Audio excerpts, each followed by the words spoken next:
Boa tarde, amigos da TV Vila Imperial e, automaticamente, também já nossos amigos. Na abertura do nosso programa, nós gostaríamos logo de dizer o seguinte: nós procuramos, evidentemente, a cada semana melhorar a estrutura do programa, apresentar coisas interessantes. Mas, para que a gente consiga isso, e nós temos conseguido, temos certeza, nós temos o apoio técnico, evidentemente, do meu amigo Douglas, lá na técnica, do Yuri, na edição do programa, com muita propriedade, o Kaique aqui na câmera e o Ronaldo, a direção de estúdio. O programa de hoje presta uma grande homenagem, uma homenagem a um grande amigo que já nos deixou e que tem um motivo muito especial, nos dá um motivo muito especial para falar dele. Era colega meu na Academia Brasileira de Poesia, Ivan Herzog. Nós fazíamos, vez por outra, algumas coisas no meu teatro, algumas reuniões, umas brincadeiras, uns bingos, e sempre dávamos a oportunidade de quem estivesse presente de ir no palco para dizer alguma coisa, um poema, contar uma história. E o Ivan se notabilizou contando fatos engraçados. Ele tinha essa qualidade, né, de contar um fato com muita graça. E era um Buster Keaton brasileiro. Ele contava as coisas mais extraordinárias sem dar um leve sorriso. Então, hoje vocês vão apreciar o meu amigo Ivan Herzog numa cena do Teatro em Gotas, numa cena do O Sertão do Gonzagão, né? Ele nunca foi ator de teatro. Ele era apenas um grande poeta, um grande cronista, um grande contador de causas. Mas, justamente por isso, eu o coloquei na minha peça, né? Então, um dos últimos trabalhos do Ivan foi fazendo um personagem no Sertão do Gonzagão. E esta cena vocês vão apreciar hoje. E a outra homenagem, no final do programa, se nós tivermos tempo, evidentemente, é uma cena extraordinária com uma das maiores dançarinas de todos os tempos, Ginger Rogers. Então, com vocês, bastidores de hoje.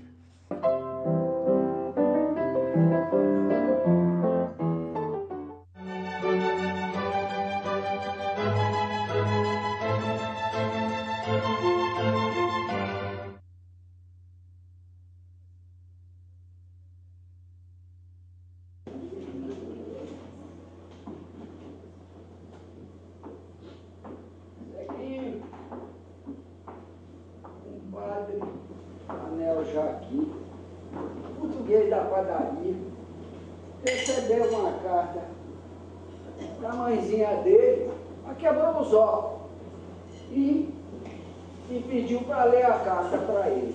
Para um momentinho aí que eu vou buscar a carta para você ver.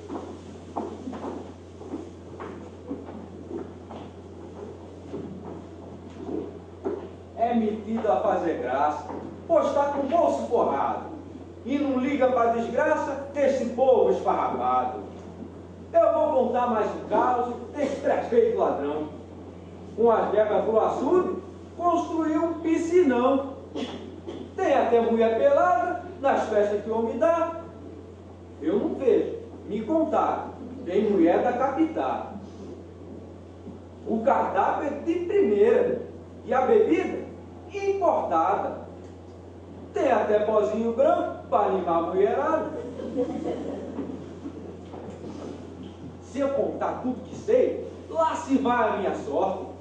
Já ouvi até dizer que estou jurado de morte. Para jagunço esfomeado, a vida não tem valor. Se contrata baratinho no Nordeste o matador.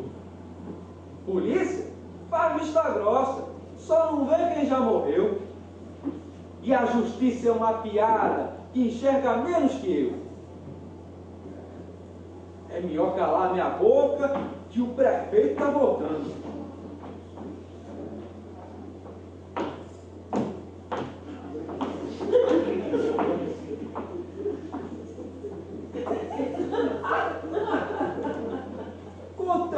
desgraçado. Estava aqui te elogiando. Querido filho, Abel Joaquim, escrevo-te esta linha para que saibas que a mãe está viva.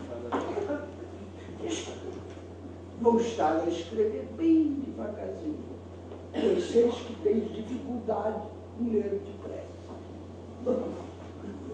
Caso esteja sem tempo de escrever à mãe, manda uma carta dizendo que quando estiveres mais tranquilo, vais mandar notícias.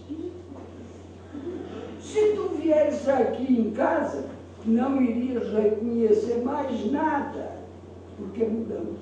Ora, pois. Com essa história de mudança, finalmente encontramos teu avô. Estava dentro de um armário há mais de 3 anos. Desde o dia que nos venceu naquela história de pique-esconde. Tua irmã Maria teve um filho. Como não sei se é menino ou menina, não sei se tu és tio ou tia. Lembra-te do tio Joaquim? No mês passado, afogou-se numa tina com 10 mil litros de vinho. 8 amigos tentaram salvá-lo, mas ele lutou bravamente contra todos. O corpo foi cremado há 2 semanas. Levaram 8 dias para apagar o incêndio de tanto vinho que lia nas tripas.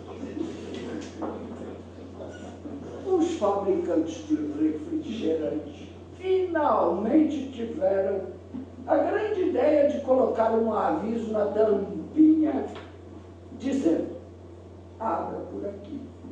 Facilitou bastante a vida. Espero que os daí façam o mesmo. E caso não façam, te mandarei algumas garrafas. Ah, teu primo Jacinto sempre se gabou que era mais rápido que qualquer tolo. Mas no mês passado ficou provado que não. Eu, irmão José, continuo o mesmo. Semana passada fechou o carro com todos nós lá dentro. As chaves estavam lá. Perdeu um tempão indo até a casa para pegar a cópia da chave.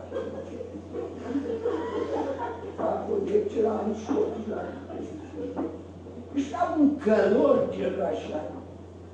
E por falar no calor, o tempo aqui está muito esquisito. Esta semana só choveu 2 vezes. Na primeira choveu 3 dias, na outra choveu 4. Outro dia fomos a um centro comercial recém-inaugurado, coisa moderníssima. E demoramos umas 3 horas para sair. Quando estávamos no meio daquela escada rolante, a luz acabou. Esta carta te manda através do Manolo, que segue para amanhã de avião. Podes esperá-lo no aeroporto.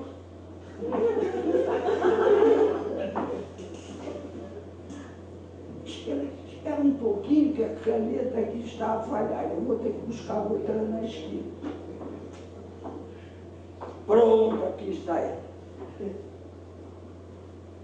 Bem, meu filho, não posso mandar o nosso novo endereço, pois que a última família que aqui morava levou as placas da rua e da casa para não terem que mudar de endereço. Se encontrares a Teresa, dá-lhe um alô da minha parte. Caso não a vejas, não precisa dizer nada. Adeus, tua mãe que muito te ama. Eu. Posso escrito. Ia mandar-te 100 escudos, mas fica para a próxima, já que fechei o envelope.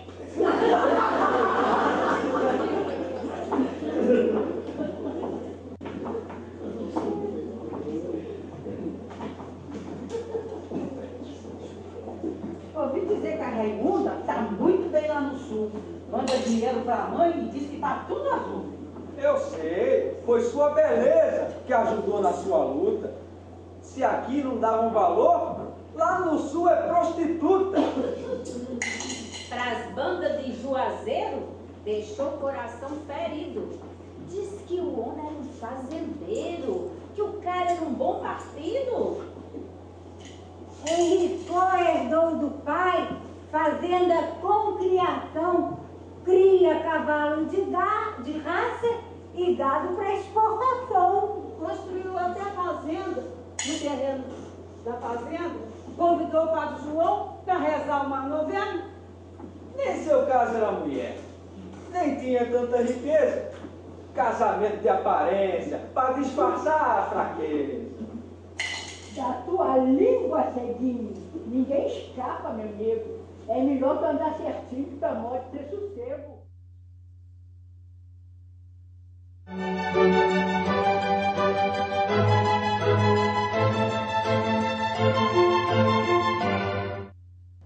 Ivan, depois que vocês nos deixou, uma coisa eu tenho certeza. Os anjos aí no céu não estão parando de rir, né? Essa foi a nossa pequena homenagem. E agora vamos para o nosso quadro seguinte, que é uma pequena história do teatro.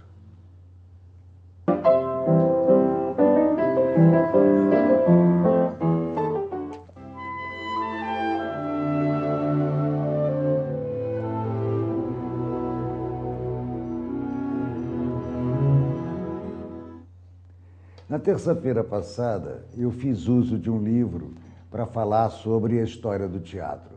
Porque a história do teatro é uma história sem fim, é uma história fabulosa e que eu gostaria que você, telespectador, aos poucos fosse tomando conhecimento.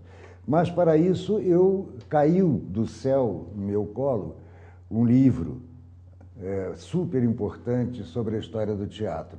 Eu, normalmente, não peço livro emprestado, porque conheço aquela frase, né? A gente empresta um livro, perde um amigo. Então, eu normalmente não peço livro emprestado. Mas o meu amigo Almir, que é produtor também aqui do nosso programa, Almir Tosta, ele me emprestou um livro e foi de grande utilidade. E outra coisa também que eu não gosto de pedir livro emprestado, porque quando eu me apaixono pelo livro, eu quero ter o livro na minha biblioteca, né?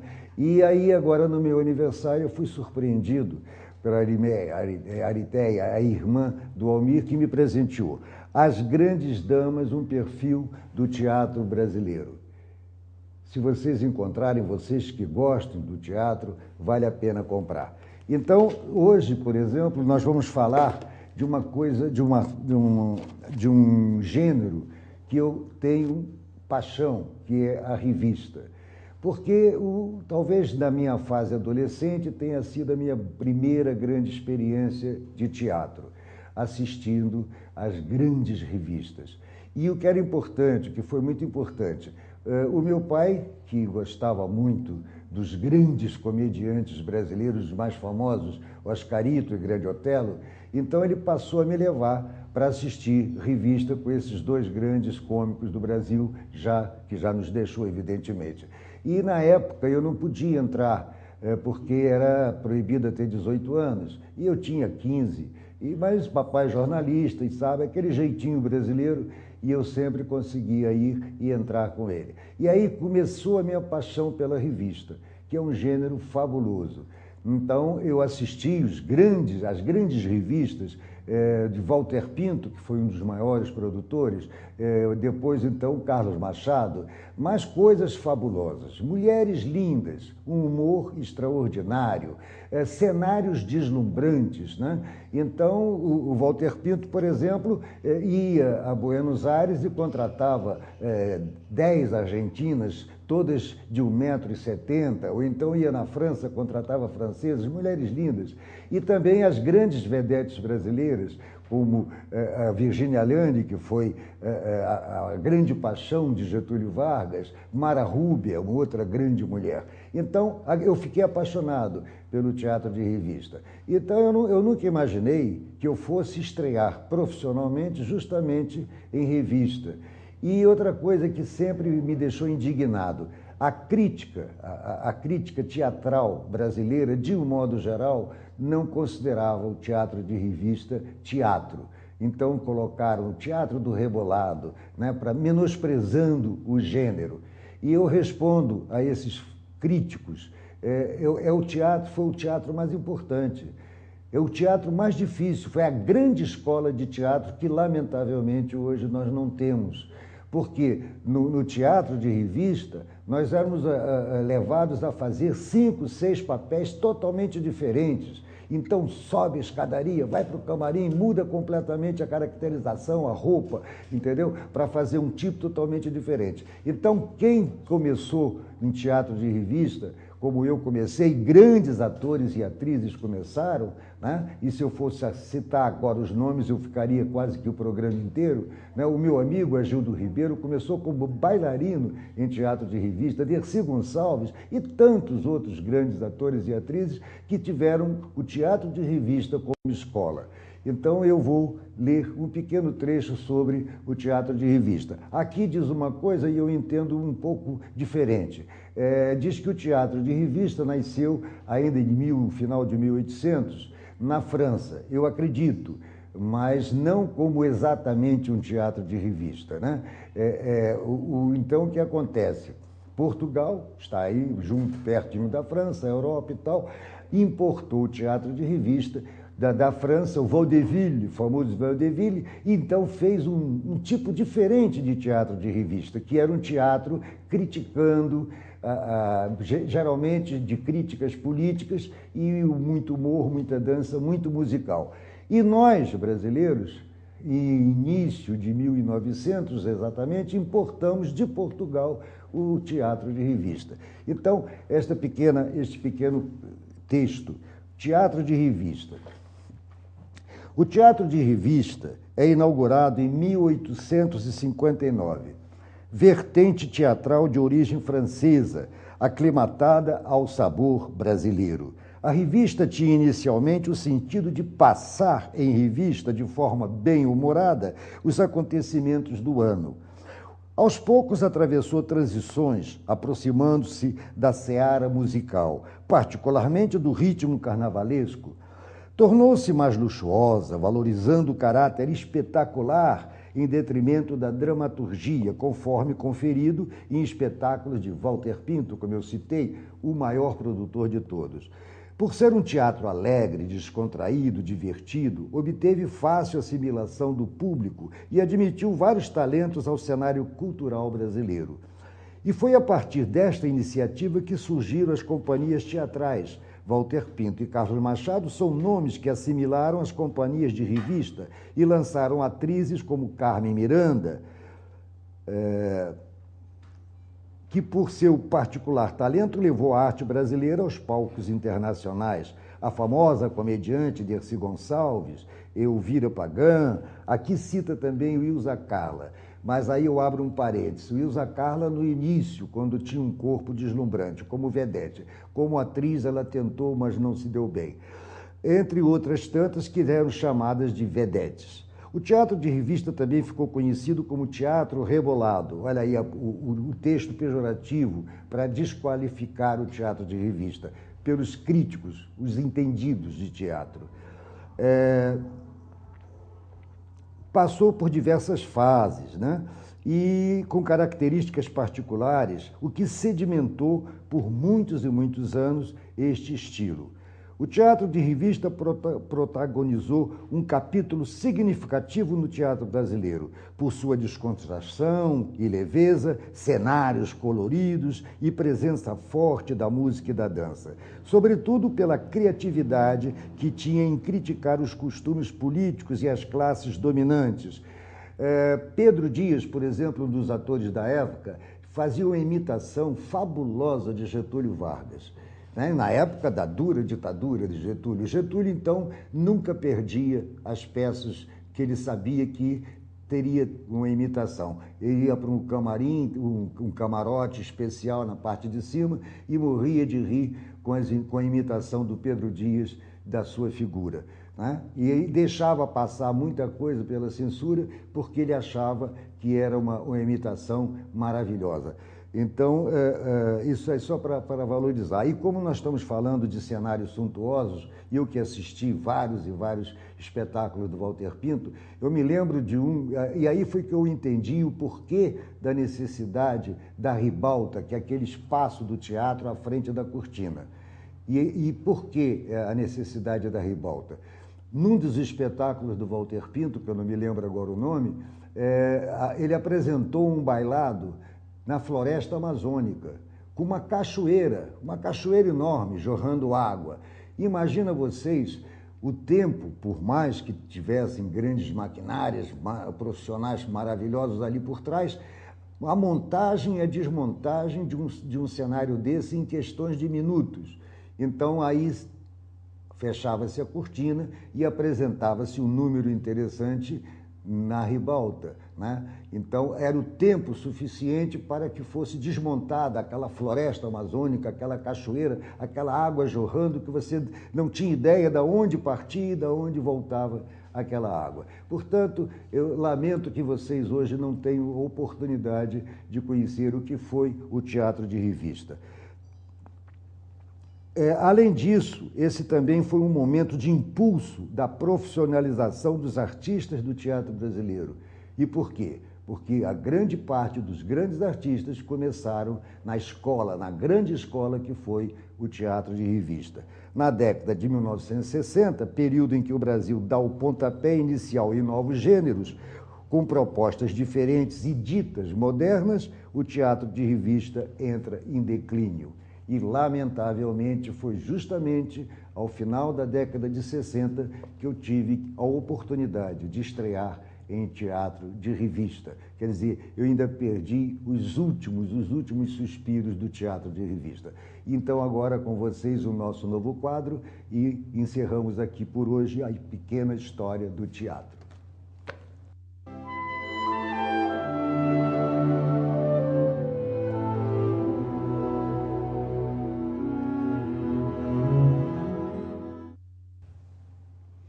Vamos então para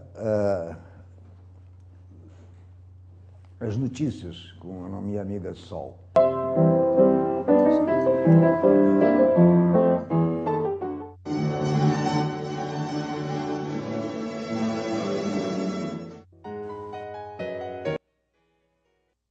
Super calorosa para você que estar aqui, estando aí.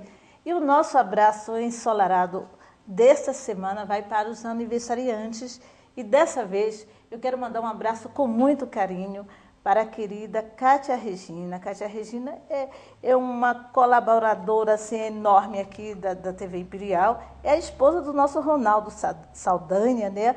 E está aniversariando, completou mais um ano dos muitos anos bem vividos dela ontem. Meu carinho a você, Regina, que é assim, uma simpatia de pessoa, tá bom? Que você seja feliz em todos os seus hoje. Quero mandar também um abraço ensolarado para a aniversariante Mara Elisa Polese, lá em Colatina, Espírito Santo. Ela é nossa telespectadora assídua e sempre está fazendo assim, considerações em relação ao nosso programa. Um beijo para você, felicidade sempre. Vamos então à nossa agenda cultural. Nesta quarta-feira, dia 10, a Companhia de Teatro Abelardo Romero realizará o ensaio da peça As Garotas de Programa. Essa peça será exibida no dia 19, às 19 horas, na Casa Cláudio de Souza, pela Academia Brasileira de Poesia. Então, vocês que estão aí na peça, não esquecem, amanhã às 18 horas, tá bom? E no dia 13, a Academia Petropolitana de Letras, presidida pela nossa querida Cristiane Miquelin, estará realizando mais um lançamento, dessa vez do escritor Francisco Carlos Brandi. É o livro Tise, Além dos Limites da Alma. É um livro que promete muito, a Cristiane já leu, diz que é maravilhoso e eu acredito nisso. O evento será às 18 horas, repito, na Casa Cláudio de Souza, lá na Praça Liberdade. E no dia 17 é a vez da Academia Brasileira de Poesia realizar também uma excelente palestra com o escritor titular da Academia, Roberto Francisco. É uma palestra sobre trovas, já que no dia seguinte é o Dia dos Trovadores. Então, todos vocês que são poetas e que gostam de poesia, e principalmente desse gênero, que é muito interessante, né? É um poema em 4 versos e com muita dinâmica, maravilhoso. Então, está aí a nossa agenda de hoje e nós esperamos você. Vamos, então, à nossa entrevista, que também traz uma agenda maravilhosa.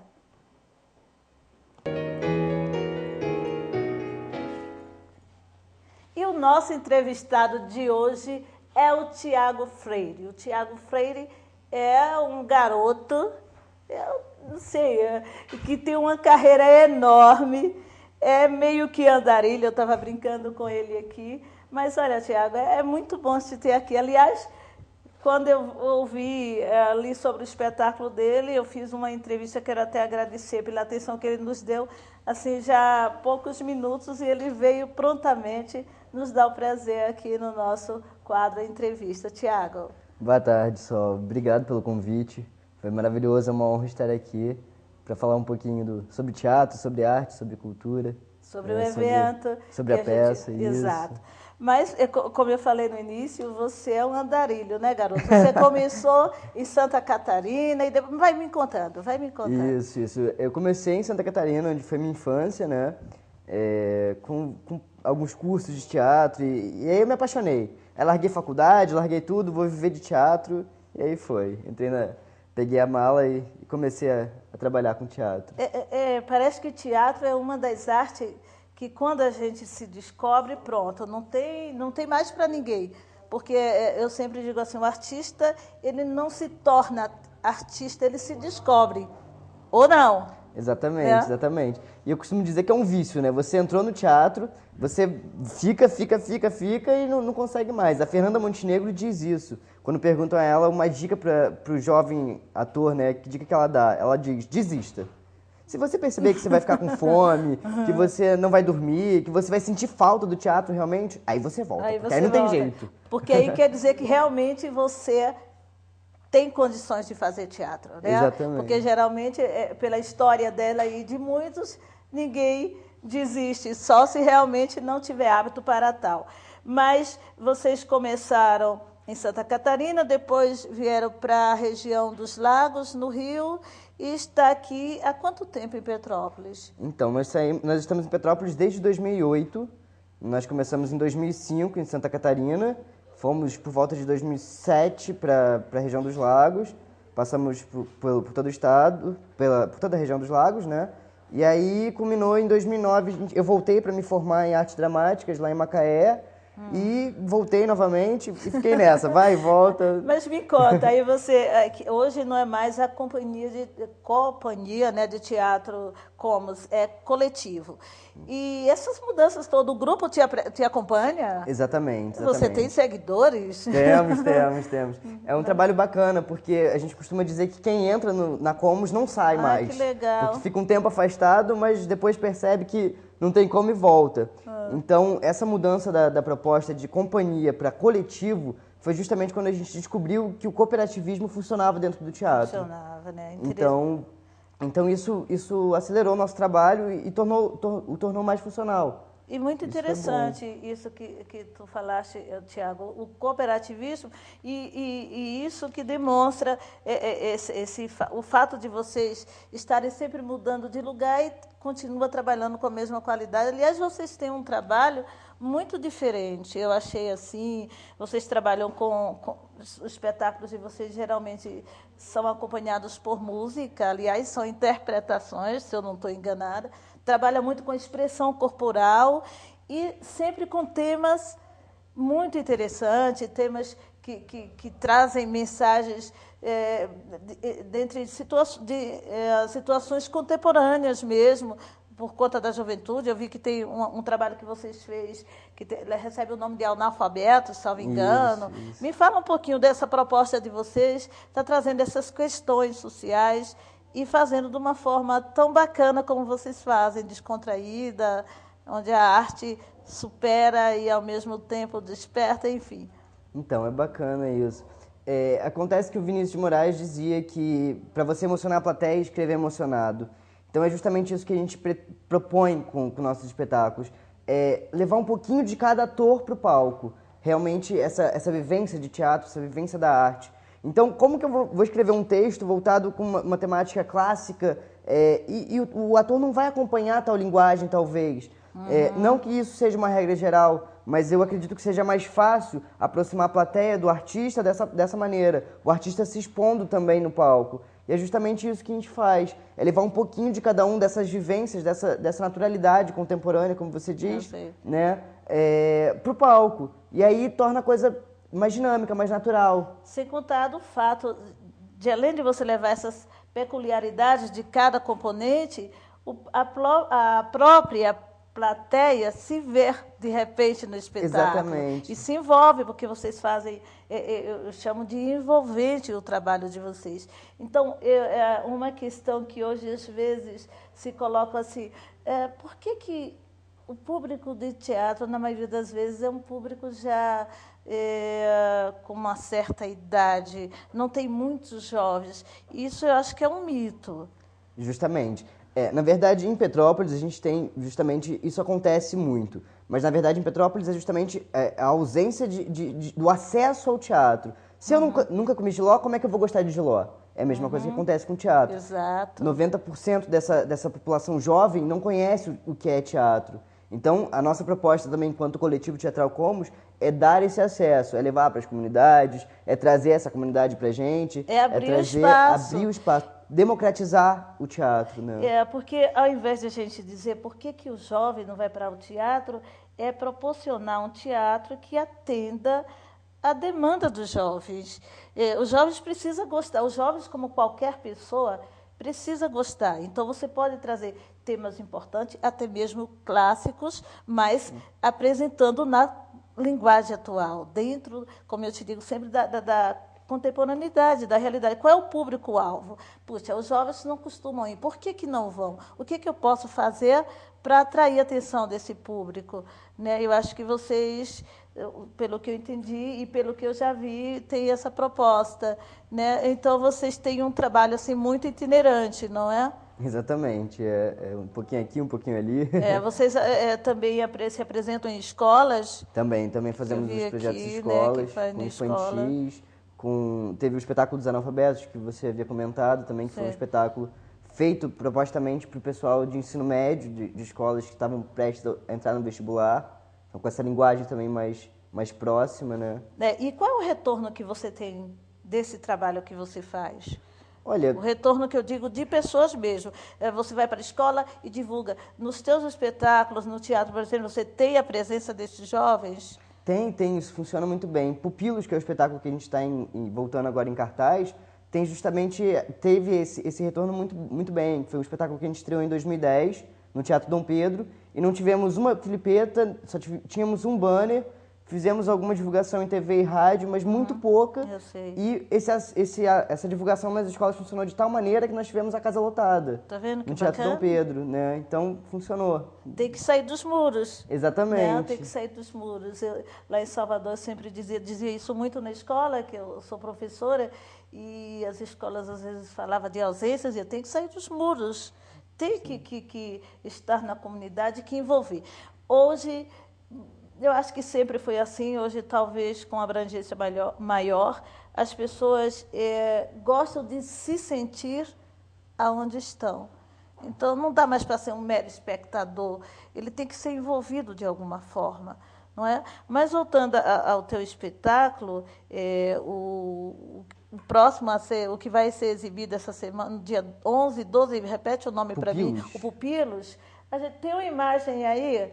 Eu acho que esse aí. Isso. Aí foi a apresentação de vocês? Isso, essa foi a apresentação, foi a estreia no Teatro Dom Pedro, em 2010. Eu estava também em cena ali no meio.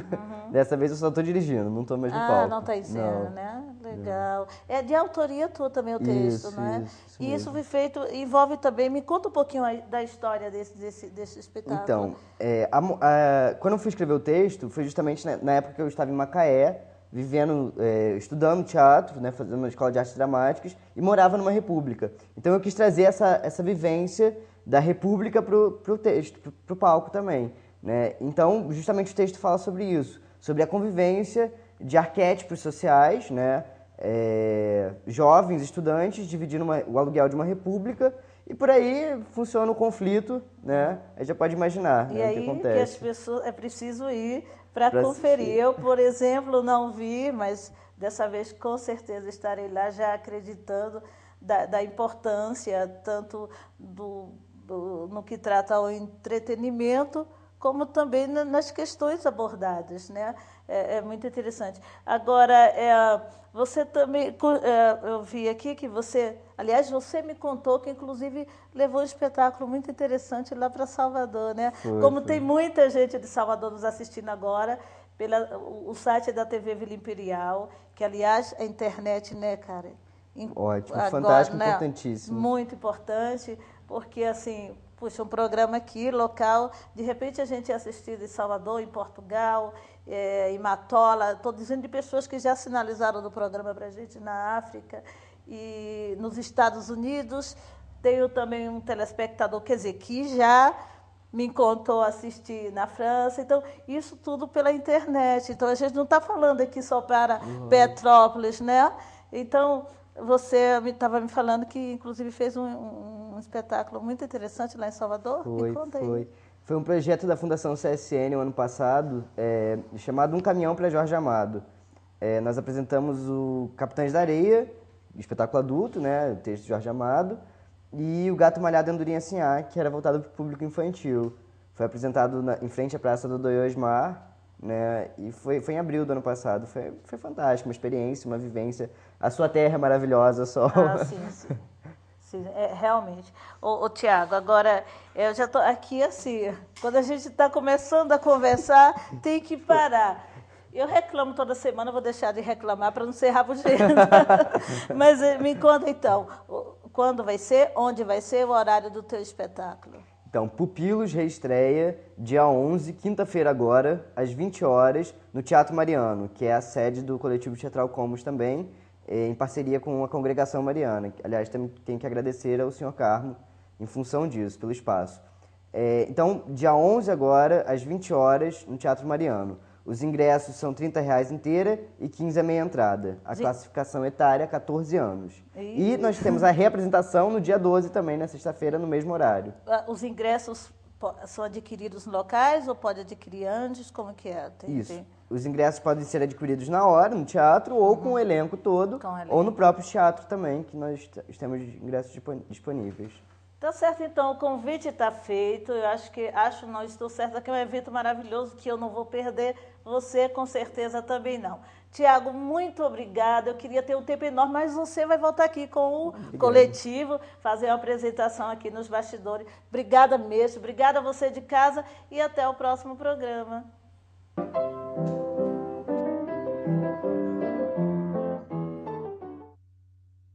Bem, vamos apresentar agora uma pequena cena do nosso já tradicional quadro Teatro em Gotas.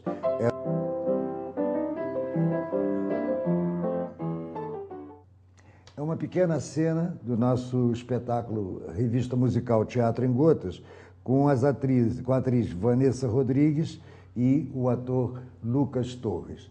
Com vocês, uma pequena cena do Teatro em Gotas.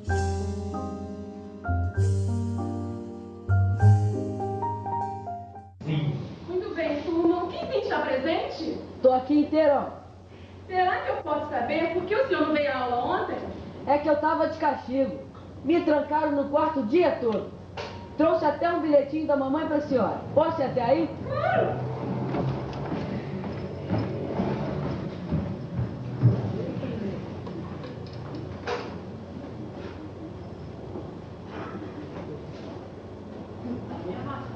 Vamos ver, né? Professora, o Quinzinho, este diabinho, fez uma grande arte que tem até vergonha de contar. Por isso está de castigo, durante uma semana. Assinado a pobre mãe. Aqui, mas aqui só diz que você fez uma arte muito grande. Posso saber qual foi? Puxa, professora, arranjei um problemão lá em casa com o papai. Que tipo de problema? É que eu vi, dia desses, de madrugada, papai entrando no quarto da empregada. Mas como você viu? É que eu tava na cama dela, escondido embaixo do cobertor. Você não toma jeito, hein, menino? Sabe qual foi a sua nota em matemática? Diz, mas fala baixo. 0. E pra variar, você perdeu mais uma onda. Mas como sou boazinha... Ah, modéstia, professora. A senhora é boa surda.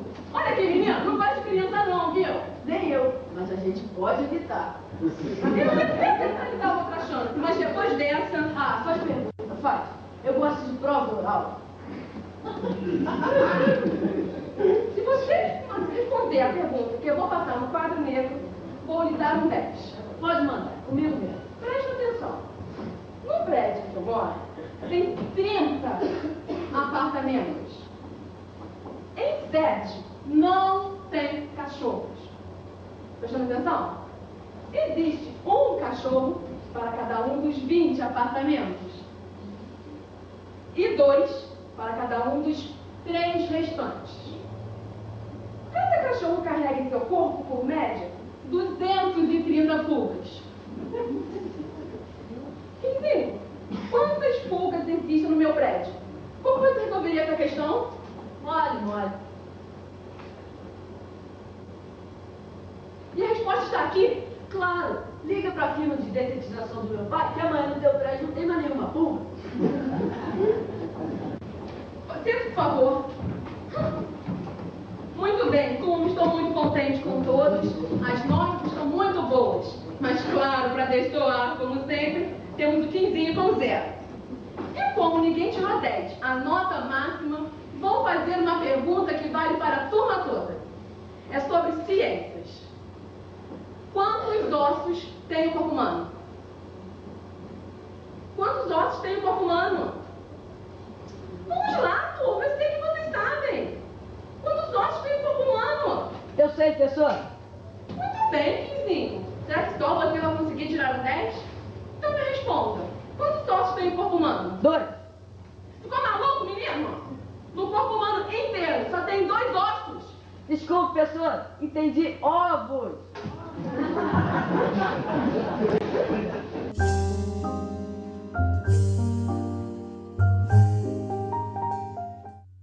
Bem, para encerrar com chave de ouro nosso programa de hoje, nas nossas despedidas, nós vamos apresentar um presente para o telespectador. Uma das mais famosas dançarinas dos musicais norte-americanos, dos antigos filmes musicais norte-americanos, que fez par com o maior de todos, né?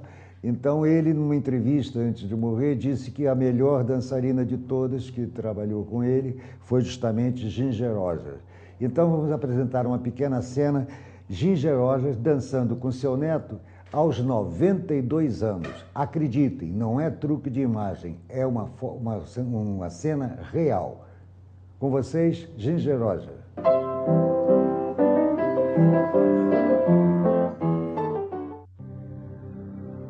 Señoras y señores, amantes de la buena salsa, con ustedes, son de mi padre.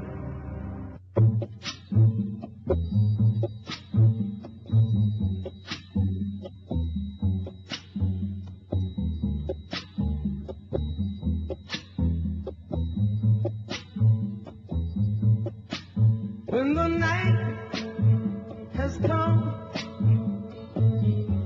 and the land is dark and the moon is the only light we'll see. No, I won't be afraid, oh, I won't be afraid, just as long as you stand by me. So darling, darling, stand by me, oh, stand by me, oh, stand by me, stand by me. If the sky that we look upon should tumble and fall, or the mountain should crumble to the sea, I will cry, I won't cry, no, I won't.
Meus queridos amigos, espero que tenham gostado do programa de hoje, que tenham uma bela de uma semana e encontro vocês aqui na próxima terça-feira. Muito obrigado.